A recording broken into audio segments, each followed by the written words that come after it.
علیکم السلام و رحمت الله و برکاته.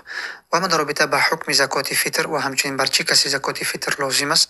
بارک الله فیکم. زکات فطر واجب است برای هر یک مسلمان، چون که حدیث بر روایت عبدالله بن عمر میاد در سنن ابو داود و همچنین در دیگر سنن، و همچنین حدیث از بر روایت عبدالله بن عباس که پیامبر اکرم صلی الله علیه و سلم فرمودند که فرض رسول الله صلی الله علیه و سلم زکات الفطر صاع من تمر او صاع من شعیر. یعنی پیامبر اکرم صلی الله علیه و سلم زکات فطر را فرض قرار دادن، یک صاع از خرما یا یک صاع از جو، على العبد والحر والذكر والانثى والصغير والكبير من المسلمین، بر شخص غلام یا اینکه آزاد و چه مرد باشه و چه زن، چه خرد باشه و چه بزرگ از مسلمان ها. و امر بها ان تؤدي قبل خروج الناس الى الصلاه.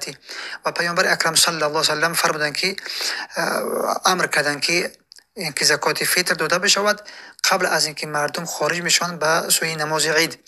پس انتهای وقت زکات فطر این نماز عید است و ابتدای وقت زکات فطر این همون شب عید است که بعد از نماز مغرب است. و همچنین ابن منذر رحمه الله اجماع نقل میکنه که اجماع از اهل علم است که صدقه فطر یا که زکات فطر فرض است. و اما سوال دیگر این که بر چه کسی زکات فطر واجب است.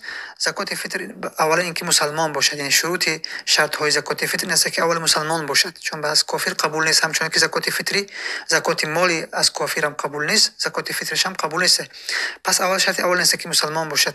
شرط دوم از زکات فطر این است که قدرت و توانایی داشته باشد، و همین قدرت و توانایی را علما تعریف کرده هستند که یعنی اضافه از امو طعام یک شبانه روزیش اضافه وقتی که داشته باشد، برای همین شخص زکات فطر واجب می شود. بارک الله فیکم.